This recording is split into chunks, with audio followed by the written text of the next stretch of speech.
La pandemia ha incrementado el uso de dispositivos electrónicos en las relaciones sociales, pero también en la intimidad. Prácticas como el sexting se hacen cada vez más común. Las personas empiezan a generar algún tipo de intercambio de contenido sexual mediante las aplicaciones que nosotros podemos tener en los dispositivos electrónicos, ¿no? Pero una vez enviadas las fotografías o videos íntimos a través de mensajes, hay que tener en cuenta que existen riesgos como divulgación de esos contenidos a toda la comunidad o la extorsión. Si en realidad yo tengo una sexualidad virtual responsable, tratar de evitar también que no aparezca mi rostro, porque evidentemente puede generar un proceso de frustración a largo plazo, el que mi carita se pueda ver en todas las plataformas que quizás yo no sé y que una gente con malas intenciones lo puede publicar. En casos de adolescentes la situación se complica aún más. Los padres tienen que hablar justamente de lo que puede suceder con ese tipo de situación, o sea que eso puede llevar a un tema de acoso, de bullying, de ciberacoso, puede ser otro tipo de situaciones. Ya vienen temas de pornografía infantil. El diálogo en casa es básico para poder alertar a los hijos sobre los riesgos que existen.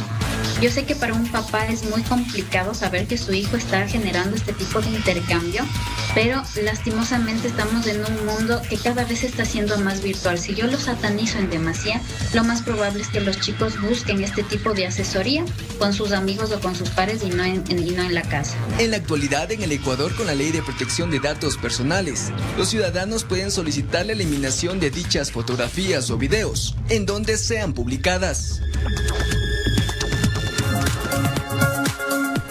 Perfecto, y este tema tan interesante, y por eso tenemos acá a nuestra especialista, la psicóloga Carla Villa Gómez. Muchísimas gracias por acompañarnos. Y es un tema muy actual, familia 2.0. Quiere decirnos que muchos tenemos que adaptarnos a este nuevo movimiento, a este movimiento tecnológico, donde claro, los chicos ya tienen sus teléfonos, tienen su WhatsApp, conversan con sus compañeros. Ahora por el tema de las pandemias nos volvimos más digitales, y al volvernos más digitales ocurren este tipo de cosas, el sexting, que podemos intercambiar contenido sexual con otras personas. ¿Cuáles son las recomendaciones que tú podrías dar a los padres, a los chicos, acerca de este tema? Que no creo que tenemos que satanizarlo, pero también hay que tener mucho control con eso. Mucho ojo. Sí, a ver, hay una diferencia importante que es el sexting visto desde una pareja y de adultos, ¿no es cierto? Que puede ser incluso vivido desde la pandemia como una de las muchas actividades que pueden seguir manteniendo la llama un poco viva, ¿no? Y por la distancia. Sin embargo, cuando se trata de menores de edad, de adolescentes, sobre todo prepúberes y púberes, 10, 12 años, que ya cuentan con un dispositivo móvil con salida a internet, esto se convierte mucho más difícil porque los niños todavía no tienen la capacidad de discernir los peligros que pueden estar ocasionando este tipo de actividades y de situaciones como es el sexting, ¿no es cierto? Dicho esto, es importante que los padres conozcan. Los padres debemos, así como decía Familia 2.0, los padres debemos saber qué es lo que están en nuestra sociedad actualmente los jóvenes haciendo. Entonces, principalmente los padres tenemos que capacitarnos sobre la ciudadanía digital, ¿no es cierto? Entender qué es lo que está sucediendo. Hay mucho temor de parte de los padres por el tema de saber qué hacemos nuestros hijos, qué es exactamente lo que ellos realizan, con quién hablan, con quién conversan a través del chat como tal. Pero, ¿qué tan saludable podría resultar, por ejemplo, el hecho de revisarle el celular a mi hijo? ¿Con quién te estás hablando? ¿Cómo actuar como padre para no caer primero en la paranoia y segundo, para no violentar también la intimidad de nuestros hijos? Cuando ya los descubres haciendo eso. Exacto, no. Lo que tú dices está súper bien, porque debemos recordar que los adolescentes tienen un cerebro diferente que el nuestro, que el de adultos, ¿no es cierto? Ellos no miden el peligro, ellos no están pensando en las consecuencias y tienen un celo muy fuerte sobre su intimidad. Entonces, como padres no podemos caer en poner reglas más estrictas, en quitarles el internet, en revisarles el celular, porque estamos atacando a su intimidad.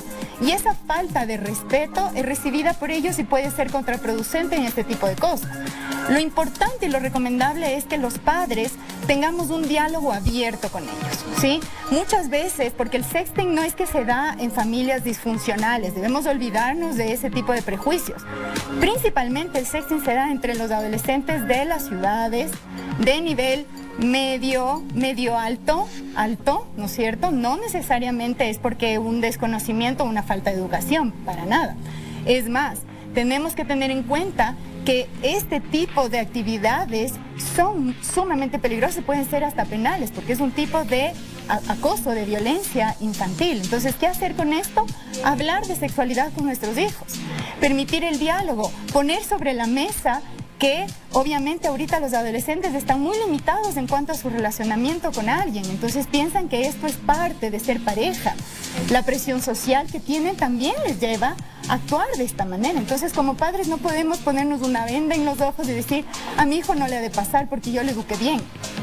No se trata de un tema de educación, se trata de un tema de presión social, parte de la etapa de la adolescencia y sobre todo, como padres, tomar la responsabilidad de nosotros hacer algo, entendernos sobre el tema para poder acotar, poder traer sobre la mesa lo que está sucediendo y de esta manera poder ayudar a nuestros hijos.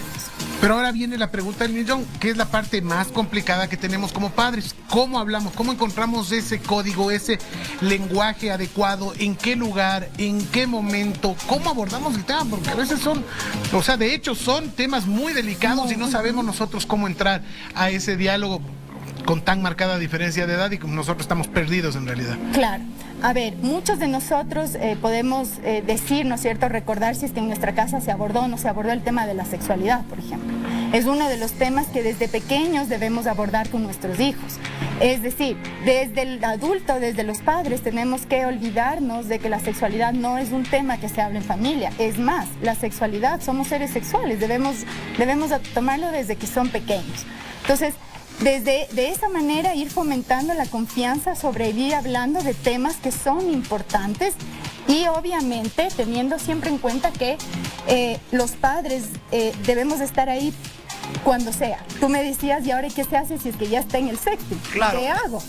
Yo considero también que, como decíamos, no hay que satanizar esto porque para muchas parejas ya mayores o adultos con conocimiento, pues Claro, así una por forma eso de yo conectarse hacía también. esa diferencia. Yo creo que considero que también los padres tenemos que dar y enseñar valores a nuestros hijos, valores como el respeto a la intimidad de los demás, porque ¿qué es lo peor que te puede pasar con esto? Que se filtre una foto, un video que tú mandaste y se vuelva tendencia y aparezcan en páginas por acá y todo porque ha pasado. Que es lo más probable, de hecho. Y yo creo que eso depende mucho de los hombres. Yo creo que es una cosa de los hombres porque, claro, nos envían un contenido a nosotros y nosotros por quedar bien estamos, mira lo que me mandó Juanita, mira lo que me mandó Pepito y compartimos con los amigos hasta por un tema de ego, podría ser, porque no he visto mucho caso de las mujeres de eso, sino enseñar a nuestros hijos que si es que vamos, o lo que sea, vamos a tener una conversación y todo, o si nos llega alguna foto, tener los valores a no compartirla, a limitarla, porque es la intimidad de la otra persona. Exacto. Y eso es lo que... Y más aún, ¿sabes qué, Martín? Lo que acabas de decir me parece tan sensacional porque conozco y he visto que hay personas que la fotografía no le fue enviada a esa persona, sino a alguien más y lo repartió en todo su grupo de amigos y eso es imposible de frenar. Y entonces ahí es cuando las niñas, Claro. por ejemplo, se sienten en la presión, no quieren volver al colegio, dicen, Daños mira lo que me está pasando. Encima se sienten fatal porque se sienten tal vez, ya no se sienten con la frente en alto, por decirlo de alguna manera. Y también pasa que en cambio los chicos tienen esa sensación de que están muy tranquilos. Y es parte de la sociedad, ¿verdad? Es parte, Sí, lamentablemente, eso- de la sociedad. Sí, lamentablemente se iba a decir. O sea, estamos en una sociedad que el pudor ha quedado como algo de muy anticuado, ¿no es cierto? Entonces todo se expone hacia afuera. Incluso, no tanto yéndonos al contenido sexual, pero todo estamos publicando en redes sociales, absolutamente todo lo que hacemos. Entonces no hay intimidad. Lo que tú dices, Martín, ya no hay. No existe una cosa de esto me lo quedo para mí. Y con la sexualidad pasa exactamente lo mismo. Hay un fenómeno también que es la hipersexualización de los niños. El ponerles a bailar reggaetón, el ponerles la ropa que parezca de Esos 20 famosos años, TikToks y demás. los TikToks, todo Los eso. bailes Todo eso eróticos. es un fenómeno social que cada vez más está afectando también la capacidad de discernir qué es algo privado, qué es algo público, la necesidad del adolescente de pertenecer. Entonces, necesito pertenecer. Si otra de las razones por la que lo hacen es porque confían en que la persona jamás va a publicar eso que yo le mandé. Y eso es terrible. Terminan publicándolo por iras, porque estamos hablando de adolescentes, impulsividad, ¿no es cierto? Entonces, es importante entender, por eso yo les decía, entender el mundo de los adolescentes para de ahí, como padres, no satanizar, sino más bien Y enseñarles a no acoger. compartir esas cosas. Sí, Exacto. clave. Pero Carla, ¿qué pasa si es que ya pasó penosamente? Ok. Hizo pública una fotografía, se difundió y puede llegar a tales niveles que puede llegar a un primo, al mismo padre puede llegar una fotografía. ¿Cómo ayudamos a este adolescente o a esta adolescente a que no entre en una severa depresión que puede terminar en cosas graves como un suicidio? Porque son temas fuertes. Sí, principalmente lo que debemos tener en cuenta es ser padres proactivos y aplicar a la prevención. Ahora, si ya está sucediendo, si ya sucedió, si ya se regó, ¿no es cierto?, esa imagen o ese video, lo que sea que haya pasado, es importante principalmente ver la salud mental del niño o niña, adolescente que está siendo afectado. Por lo tanto, se necesita que veamos un especialista, ¿sí? Si es posible o si ya se regó a nivel de colegio, ver la posibilidad de un cambio de colegio, cualquier cosa que le permita a ese adolescente sentirse más a gusto y más tranquilo de ese contenido que se filtró desgraciadamente. Y yo sí quiero decir, pues, sobre todas las personas que comparten ese contenido, que sí, ya últimamente, y yo creo que con el tiempo se va a saber, porque se sabe, porque es un delito lo que esto está cometiendo. Es un delito y es penado, y cada vez se sabe más desde qué celular, desde qué computadora salió el origen de esa fotografía y fue compartida. Así que eso también enseñarles a nuestros hijos que esto puede ser penado por la ley, y cada vez son más fuertes las leyes y cada vez es más fácil detectar de dónde salieron estas fotos. Exacto. La primera vez y quién las compartió también, que también son parte del problema y tienen una culpa también. Así que enseñarles a nuestros hijos los valores que son necesarios para tener el respeto y la libertad de, pues, aceptarnos como somos, y también de delimitar lo que compartimos y no compartimos. Completamente. Sí. Muchísimas gracias por esta entrevista realmente muy enriquecedora. Se quedan muchas preguntas en el tintero y estoy completamente convencida de que en una segunda oportunidad tendremos, pues, tal vez más espacio para poder conversarlo. Sí, a usted en casa le agradecemos sobre todo por estas preguntas que hemos podido compartir precisamente porque son parte de sus inquietudes.